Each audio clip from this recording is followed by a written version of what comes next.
We're about to break down the hidden secret behind all of these lawsuits that women are filing against men. If it sounds like these women, many of them identified as Jane Doe, are making things up in a cluster like they're trying to beat a deadline, it's because they are. And a very insidious law was passed that gives them the free pass to do it. Let's look into that law. On November 22nd, 2023, very important date for this conversation, woman claims that New York City Mayor Eric Adams sexually assaulted her when he was a police captain. But listen to this wording. The claims brought here allege intentional neglect, acts and omissions for physical, psychological, and other injuries suffered as a result of conduct that would constitute sexual offense. I don't even know what that means. No one knows what it means, but it's provocative. No, it's not. It Gets the people going. And a source told the ABC News that the NYPD has no record of the woman ever working for the police department, ever. It's all connected to the Adult Survivors Act that took effect in 2022, and it expires at midnight. It eliminated the statute of limitations for sex abuse accusers to file a lawsuit, but they had a finite amount of time to do it, and then the statute of limitations go back into effect. This woman is seeking $5 million from a situation where nobody can even prove that she was ever even in the room with this man. And that's why Jamie Foxx is now being dragged out here. In a document that came right on time, a woman and her friend said they were seated at a table next to Jamie Foxx and they asked him for a photo. And then they use awkward language like he eventually led her to a private part of the restaurant.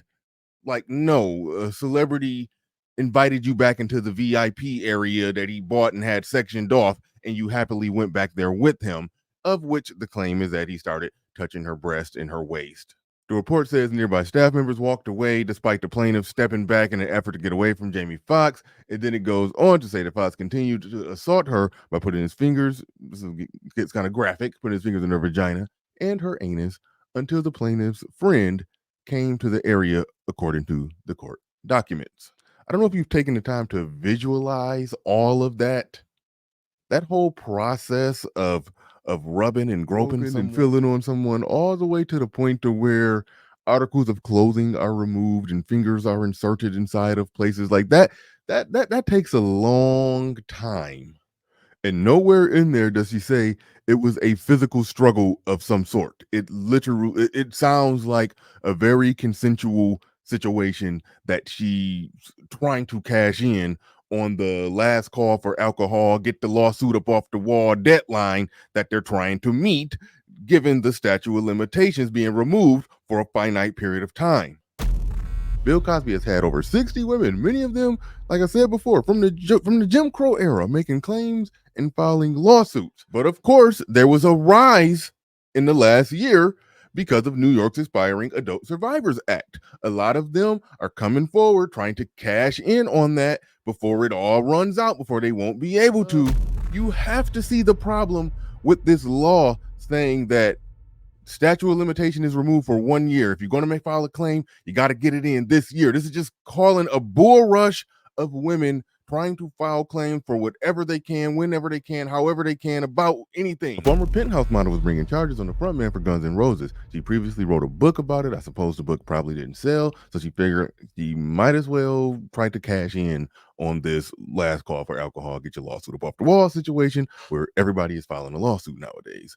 And most, if not all of these, are civil cases. They're not criminal cases. They're not charging anybody with any crimes. The civil case is about money. There's no other way around that. And the worst case of it is Marcellus Wiley, who I commend for speaking out on it and telling his own story. So I won't tell it, I'll let him tell it. All right, y'all. Let's get into this, where I'm addressing a report, not a lawsuit, no legalities. I'm on vacay, but I'm just addressing a report. Yes. Now, she had to come down to sign me in. That was the rule. Your guest comes, you go downstairs and sign them in and check them out. That's the rule. So I leave my ID, my Columbia ID. She brings me upstairs. Not to get into those details, because frankly, there are really not that many details in that respect, but I will cover this. We did not engage in intercourse. At the time, I knew she had a boyfriend, and at the time there, she told me she was a virgin. My mind immediately goes to this place. If you're a virgin, I am not going to be your first, because I am not looking at it with the same respect, esteem, honor that you should. So nope, not going to mess around. We did mess around though, but no vaginal intercourse. So after that, messing around, eating, that's it, listen to some music, I go to sleep because I got practice the next day. And so when I go to sleep, a few hours, maybe 3-4 hours, y'all know me, I don't need much sleep. I wake up. Now, typically, if you're in a normal situation, you just wake up and leave and go home. But this is one where you need to sign somebody out and all that kind of stuff, right? Remember, sign in, sign out. So she has to go downstairs with me, and she does. Goes downstairs, signs me out, all on camera. I don't know where the footage is 30 years later, but all on camera, and gives me a kiss and told me to call her. About 2 weeks goes by, and no calls. Like, we didn't connect, basically. I may have called her, I'm not sure, can't lie to you. But I certainly didn't reach her. Then I get her, my boy stops me, gives me a heads up. Hey man, the girl around here talking trash about you. What'd she say? I was like, what? I was like, oh my God. Now, immediately I start to think, why? Because I haven't called her or talked to her in the last 2 weeks. No, that can't be it. Oh, she had a boyfriend who ended up finding out that I had spent the night, went over there. And in shame and in cover, this is my theory, she had to come up with a story. I know her boyfriend, he didn't like me, but it was more of that, like he was a normal student, quote unquote, an academic. And here I am, this athlete up there getting all this attention, his girl's attention. It was that dynamic, right? And here goes the guy from Compton, big old black football player, messed with my girl. He went up there. Instead of asking himself, how did he get my girl's dorm? Why he spend the night? Why didn't anybody complain in the dorm? Them paper thin walls up there. Where's campus police? Where the real police? Where's the dean for him, etc.? Like getting him out of school.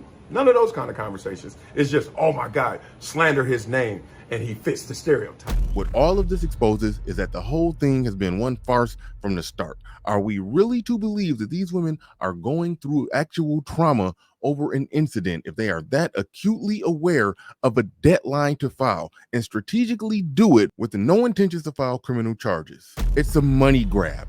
Why don't we see bus drivers and construction workers in civil court being sued for something that they did to a woman over 30 years ago? These women are practically looking in the camera and telling us that they're lying, and everyone just plays dumb and goes along with it. Tap the screen right here to see more of their lies get exposed.